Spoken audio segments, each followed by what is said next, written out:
আজকে 10 ডিসেম্বর ৭৭তম আন্তর্জাতিক মানবাধিকার দিবস উপলক্ষে জাতীয় প্রেস ক্লাবের সামনে বর্ণাঢ্য র্যালি আয়োজন করেছে জাতীয় পরিবেশ মানবাধিকার সোসাইটি।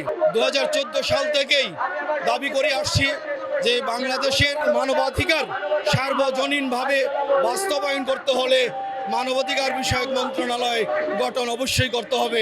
বিভিন্ন সময় ইলেকট্রনিক্স মিডিয়া গণমাধ্যমে দেখতে পাই নারী নির্যাতন, যৌতুক, অ্যাসিড নিক্ষেপ, এমনকি পরিবেশ দূষণ যারা করছে তারা বলতে গেলে প্রভাবশালী মহল। সরকার চায়, সরকার আসে, অথচ সুবিধা বঞ্চিত অসহায় মানুষের পাশে যে তারা কেউ দাঁড়াতে আমরা দেখতে পাই না। এই আন্তর্জাতিক মানবাধিকার দিবসে প্রত্যাশা আমাদের একটি, যে মানুষ, সুবিধা বঞ্চিত মানুষ, তারা ন্যায় বিচার পাবে, যারা খাদ্যের অভাব তারা খাদ্য পাবে, এবং যারা পরিবেশ দূষণের শিকার তারা পরিবেশ দূষণ মুক্ত হবে। এবং সরকারকে বর্তমানে যে একটি আমরা কালচার দেখতে পাচ্ছি সেটা হচ্ছে মব কালচার, যে মব কালচারের মাধ্যমে বিচার বহিত হত্যাকাণ্ড অহরহ ঘটে যাচ্ছে।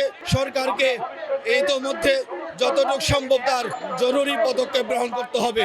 আমরা দীর্ঘ বছর ধরেই আন্দোলন করেছিলাম একটি জাতীয় মানবাধিকার কমিশন গঠন করার লক্ষ্যে। ঠিকই সরকার গঠন করেছে, কিন্তু বাস্তবায়ন অর্থে জাতীয় মানবাধিকার কমিশন বাংলাদেশের যেভাবে মানবাধিকার সুরক্ষা কাজ করার কথা সেভাবে তারা কাজ করছে না।